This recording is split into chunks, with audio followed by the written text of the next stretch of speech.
صحابہ نے اس بار عمل کیسے کیا؟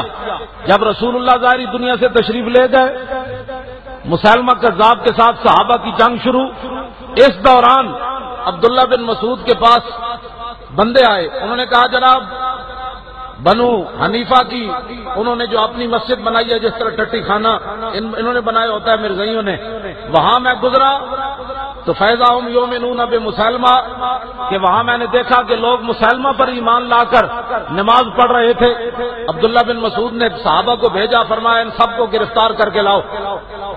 وہ جب سارے گرفتار ہو کے آئے تو آپ نے سب کو فرمایا توبہ کرو، یہاں کلمہ پڑھو، سب کو کلمے پڑھوائے، لیکن ان میں وہ شخص بھی تھا ابن النواحہ، جس کو حضور نے دیکھ کر فرمایا تھا کہ تو قاصد نہ ہوتا تو میں قتل کر دیتا۔ سنا ہے مسلمانہ، آپ عبداللہ بن مسعود فرمایا ہوئے گل سن، تیرے کول میں آج کلمے کا مطالبہ نہیں کرنا۔ کیوں شاہ جی ہوں اسی دین بدل دئیے؟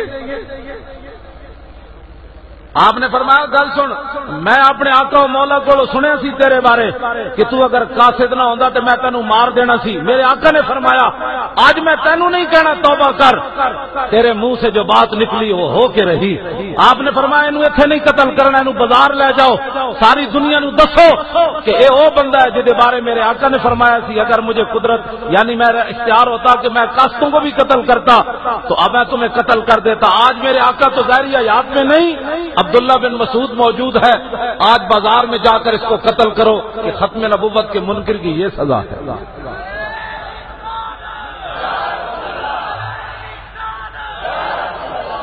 خدا نے بندے ہو بھائی حضور دی ختم نبوت دی گل کرنی، خالی اسی تقریر کر رہے ہیں تے تقریر تسی او پچھلے جڑے نو نہیں بولے، سارے این چک کے بولو۔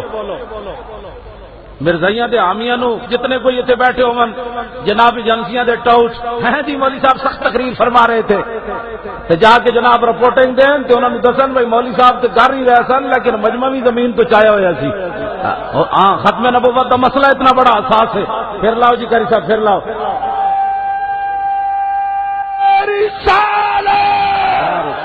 نعرہ رسالت، غیظ میں جل جائے بے دینوں کے دل، یا رسول اللہ کی کثرت کیجیے۔ نعرہ رسالت، نعرہ رسالت، نعرہ